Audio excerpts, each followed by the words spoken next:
Today we're taking a trip down memory lane as we talk about the old Mythic Edition products. I've been doing some organizing and I've been getting some cards together that I'm planning on selling. And you know, I thought of a video here because these products have had such a large correction on their price, and we're going to talk about why. Video starts right now. We're going back in time in this video to 2018 and then 2019. What do we know about 2019 that we talk about on this channel all the time? Well, in 2019, Throne of Eldraine came out and that started the variant era. But in this video, we are going to be talking about the Mythic Edition products that came out in 2018, which was Guilds of Ravnica in October of 2018. Then we had Ravnica Allegiance, which came out in January of 2019, and then War of the Spark that came out shortly after that in May of 2019. Now, what you need to know about these products that we're talking about today. Boom. This is Guilds of Ravnica, and then we also have Ravnica Allegiance, and then we do have War of the Spark. Now, all of these are products that, if you're new to Magic, what you need to know about these is, I'll say that they come from the pre-variant era. These are products that came out before we got into the collector edition box era. So when these came out, and what we're going to do is we're going to jump over and I'll go ahead and show you the kind of cards that were in them. What we have here are the Mythic Edition cards that came out of Guilds of Ravnica. Now, you could tell by the collector set symbol here, if it says GR, that means Guilds of Ravnica Mythic Edition. If it says RA, that's Ravnica Allegiance. That way, as you look through, you can kind of see what these are. And WS is obviously going to be War of the Spark. These are the only three products that got Mythic Edition. Shortly after that, these are products that we need to talk about really quick. Are predecessors to the variant era. These were such a big deal when they came out, and they were all highly controversial products. The reason is they were all very difficult to get, except for Ravnica Allegiance, which was highly available and is the reason why Ravnica Allegiance to this day is the least expensive one. The other two also have planeswalkers that are better. There's a lot of aspects to talk about this product, so I'm just going to go through a few of them. This is the first time that we really got big, crazy, extended art variants where people were like, whoa, what is going on? It's like going past the frame here. This was really, really special when we first saw it. When we're living where we are now, we see this all the time, right? This is just run of the mill. We see this in every set. There are cards that look like this in current sets that come out now in 2023 that are worth like $1, $2, even less. But at the time, this was the first time that we saw anything like this, and it was a big deal. Let's talk about the controversy around these products. Guilds of Ravnica Mythic Edition was sold on Hasbro's website, which was notorious for having very, very terrible reliability. Whenever there was a lot of traffic, it would shut down, and you really had to just get lucky if you got one. I believe the price point on this product was around... Wait, actually, I do have receipts. Let's see. Okay, so Guilds of Ravnica Mythic Edition was $249.99. War of the Spark was that same price. And I do not see Ravnica Allegiance, but for some reason, I feel like Ravnica Allegiance was cheaper. But I might be wrong. They might have all been the same price, $249.99, but I would have to check. I know that Guilds was, and I know that War of the Spark was. So I was lucky enough to nab these, and I was there for all of these different situations. Like I said, Ravnica Allegiance very difficult to get, but Guilds of Ravnica, which came out October 3rd, 2018, which is this one, or nope. You can tell the Guilds one because this is the one before they put the names on them here. So then Ravnica Allegiance came out, and then you have War of the Spark after that. I actually bought 2 of each of these, and I sold a full set of them maybe a year and a half ago, and I'm happy that I did, because the price of these has tanked, and make sure to stick around because I am going to talk about why the price has tanked. With each of these, there was kind of like a big deal moment. Like Guilds of Ravnica was very difficult for people to get, and Ravnica Allegiance was not. War of the Spark was very difficult for people to get. And for everybody who was involved in War of the Spark Mythic Edition, whether they got the product or not, everybody who was involved, they ended up getting an uncut sheet from the set. And then also all of the people that ordered it had a box topper that was sent out to them. Now, what do we know about box toppers? Well, these were extended art cards. This appeared in Ultimate Masters, which was a set that would come out after War of the Spark Mythic Edition. So these were sent out to everybody who was involved in it. I know that some people didn't get them, but at the time, this was like a consolation that was like, I'm sorry that you were involved in this. Here is a card that is a consolation. It wasn't always a Tarmogoyf. It was any of the extended art cards from that set. At that time, they were called box toppers. What we know them now as are extended arts. You could tell because when you look at the frame here, the art extends past the frame, and then you still have the frame here on the bottom left and the bottom right that looks like a normal Magic card. After Ultimate Masters, the rest is history. We have Throne of Eldraine that comes out after that. Box toppers get essentially carried over into extended art cards, and now we've seen them over and over and over again. At the time, these were a big deal as well. We were like, whoa, what is this? A pretty good way to illustrate this is at the time I was involved in this, and I had a foil Tarmogoyf in my box topper that was sent to me by Wizards of the Coast. At that time, none of the cards existed. None were on the market. Tarmogoyf actually was still relevant in Modern, and I flipped a foil of this card into Hype, and the current foil price of this card is $50. So I sold one of these for $470 before it was on the market, and that just kind of illustrates, make sure to harness hype, use it to your advantage. Once all of these make it on the market, once we've been through hindsight and everything, you can kind of see where we are now. Obviously, there's a lot of factors. We've entered into the variant era. Tarmogoyf is no longer super powerful and Modern. It's kind of fallen out of the limelight in the past few years. So you have to take all of those kind of factors into consideration. Now, Guilds of Ravnica Mythic Edition, we're looking at it over here on TCG Player. Guilds of Ravnica Mythic Edition, I want you to take a look at the price. This is something that I've noticed. This is the past 3 months. Here's the past 6 months. Here's the past year. I've been holding onto this for a while now. Like I said, I already sold off a full set of these. The 3 that you see here that I have in the video, I'm not going to pick them up, but the 3 here, this is the last set that I have of these. And you can see the price is still, it's double what I paid for it, which is not bad. Not at all. 2xing my value is a great thing. If you could turn 250 into 500, that's awesome. But if you go back here and you really look through at the price history of this, and it doesn't even go further than that, but I do remember this product being as high as $650. And we have gone through a massive adjustment in the past year, which kind of reflects a lot of the bearishness of the MTG market, bearishness of the economy. But also at the same time, this is a pretty significant drop-off from a product that was controversial, hard to get. It was a pain in the ass to get, actually.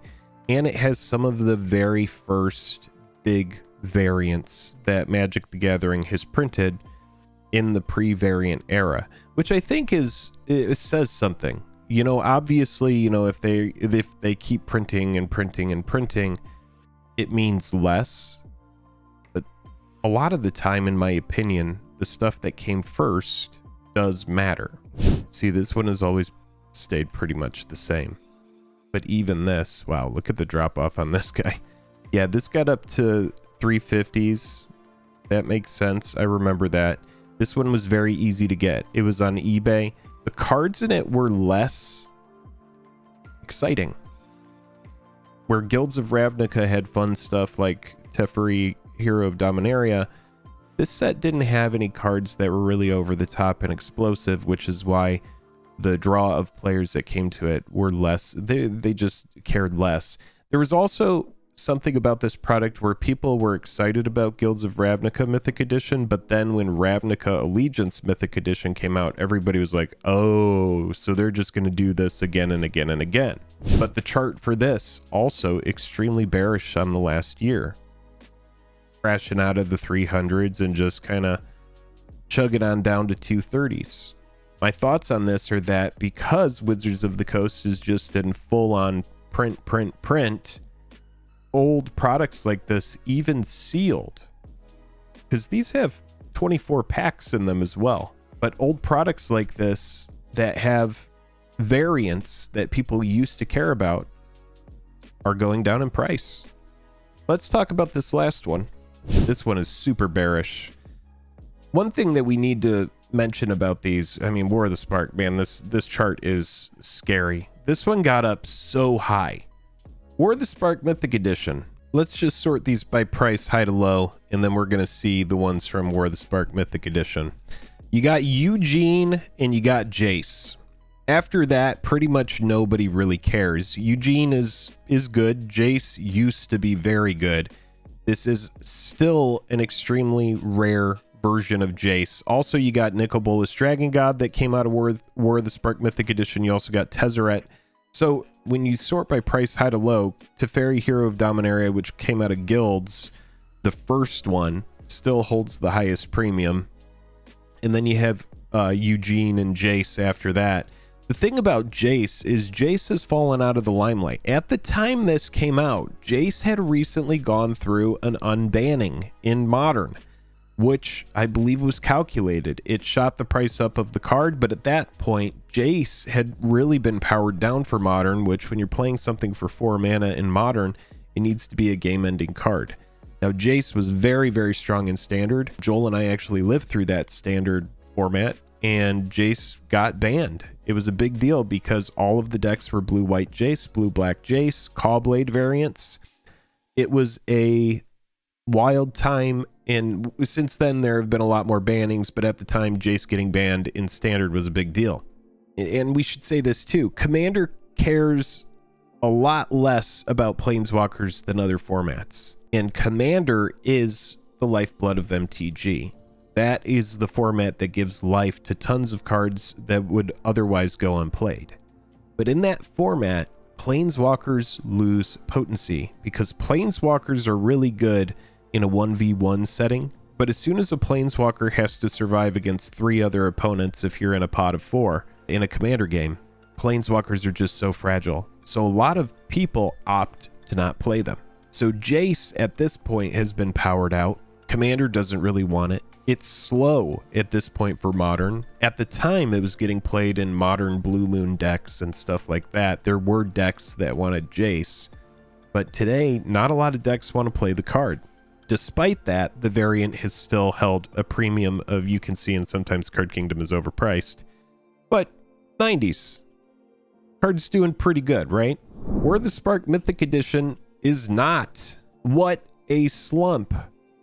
When this product first came out, the Jaces were selling for like, oh my god, pre-sales, Jaces were getting up to like 500 by themselves.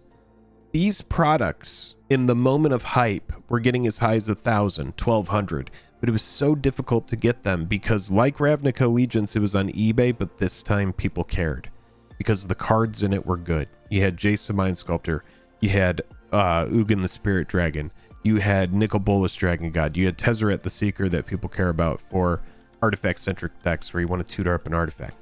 Look at what's happened. This is from Wizards of the Coast, and I know some of you are just sitting there going, hey, that's what you get for buying stuff, thinking it's going to appreciate in price. Yeah, you're right. This is me absolutely getting wrecked for holding. And at the time that I sold this first set, I was giving myself a pat on the back. You know, I really was. And I was like, you know, Jake, good for you for selling. But now I am very happy that I sold. I still have these, which now I'm even considering opening them. It's still a set that's worth a nice chunk of change, right? But this is a huge slump for an asset that I would have thought would have stayed pretty much even. You know, maybe teetered around 400, 450, maybe getting down to 400 on the low. we have this dip, and you can see people started buying the dip. They were like, whoa, we're getting close to 400s, baby. And then you have a small dead cat bounce and then a general downtrend, and now we are into 375s. You could see unopened here 354. This is just something that I wanted to highlight, and the reason I believe that products like this, even though they were very difficult to get, they have cool cards in them that are exclusive just to them. These variants only appear in these products. But Wizards of the Coast back then printed a ton of them, and now, because of the overprinting of staples, because of the general bearishness in the game, we do have a huge slump. So if somebody went crazy and bought a bunch of these, yeah, they're starting to take big losses. Now, I do believe that products like this will recover, but I don't know when. I don't know. I do think that Wizards of the Coast needs to course correct, and I'm not saying to stop doing variants completely, but maybe a set that has extended art cards doesn't have etched cards. Maybe if a set has etched cards, that's its only special thing. But because of all of the special fun boosters and stuff like that, trying to make the booster experience over the top, I don't really see a line where Wizards of the Coast decides to not continue doing that. I do think that if people continue to lose money opening products, they're not going to want to buy those products, and Wizards of the Coast will either keep printing and selling that kind of stuff at that same price to distributors, but eventually people aren't going to buy it. You know, you want to help the LGS, but you also don't want to just go buy something at a loss to help somebody out. You know, you want to make sure that you're getting a good experience. Buying booster packs has always been a gamble. Opening packs has always been a gamble. Sometimes you would come out ahead. It is about having fun. If you're just buying it to have fun, that's great. I think that that's awesome. I know that a lot of people have let me know in the comments, Jake, dude, I don't care about the price of the cards. I wouldn't even be making these videos if boxes were like 100, 115 a box. But when boxes come out that are 250 or 300 at the LGS, I think it's a responsibility to kind of say, hey, is this smart? You know, you buy an Xbox or a PlayStation once and it lasts you 5 years. Longer than that a lot of the time. Every time a new set comes out, you can't be buying a collector box if it's just going to be like, pay 200, open 50, open 75. It just feels bad. Just wanted to get this video out there, talk a little bit about these old products, kind of walk down memory lane. I'll catch you later. See ya.